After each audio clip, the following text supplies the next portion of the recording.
Today I bring you an interview with a real witch, live from her house. I wanted to start by asking you a question that's on a lot of our viewers' minds. Can you time travel?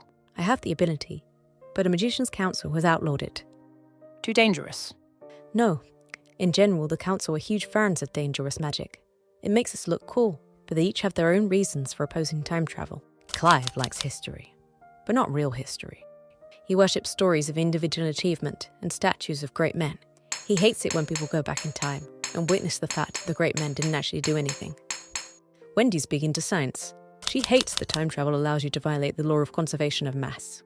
If matter cannot be created or destroyed, then where did I get this hat? I don't follow. Well, I got this hat when I was a little girl. From a time-travelling future version of me. But the time-travelling future version of me also got the hat when she was a little girl. From a time-travelling future version of her. The hat has no point of origin. Timothy considers any form of teleportation akin to death. Why?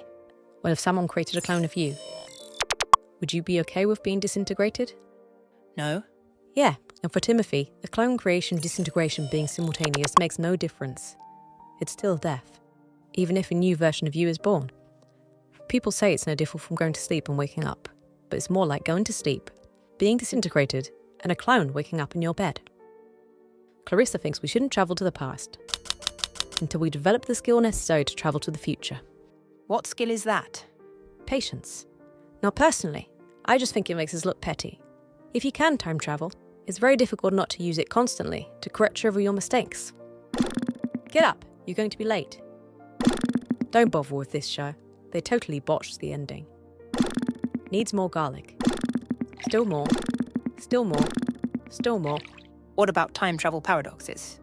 They sound interesting, but you quickly realise you're spending all your time doing spreadsheets and making flowcharts. It's a universal rule of adventures, but it stopped being fun once you have to start backing a textbook. They're overblown anyway. If you accidentally land your time machine on a future online book billionaire, it's not like internet shopping won't exist. All the people working for him would just work for someone else. The economy wouldn't change much, just do profits from it. Sure, stepping on a bug in the past might change the course of history. Stepping on a bug today could change the course of the future. But we don't worry about that, because we don't know which bug we need to take out in order to prevent the coming beetle apocalypse. We try our best and hope we don't mess things up too badly. Besides, even if we knew exactly what we needed to do to fix the future, have you ever tried forcing a butterfly to flap its wings? And you can't kill your granddad, because if you did, you wouldn't exist to kill your granddad. Anyway, my granddad's delightful, so I've never even considered it. It's always mechanical time travellers who go on about this stuff, and they're such hypocrites, obsessed with not disturbing the past's fragile ecosystem, while travelling there in a time machine that only does 5 minutes per gallon. You can't even use it to avert great tragedies. Doesn't work.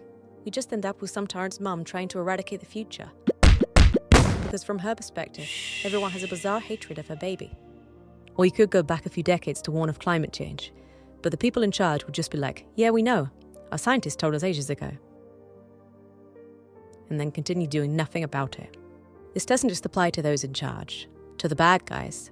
People in general are driven by their material conditions, not the seemingly insane ramblings of temporal tourists. Imagine going back and telling King Lud, yeah, industrialists are going to use those machines to destroy your community and way of life, but you shouldn't break them, because in a few generations, everyone will be better off. Ned would nod and proceed to change exactly nothing about his actions. He was fighting an enemy, not the future. You don't bomb your enemy's airfield because you hate planes. You do it because you want to win. So we can't change anything. I'm not saying it's impossible, but to change the past, you have to change people. It's hard enough trying to get someone close to you to change, let alone those you don't even share a century with. The past is as stubborn as the people who live there, and they're not so different from us. Still, seems like a shame. Not really. People often fantasize about changing their past, while sitting on the sidelines and sneering at those trying their best to create a better future. Our time is finite, and we shouldn't waste it rewinding. Who's that? I just went back 20 minutes to order a pizza. You can bend the rules for pizza.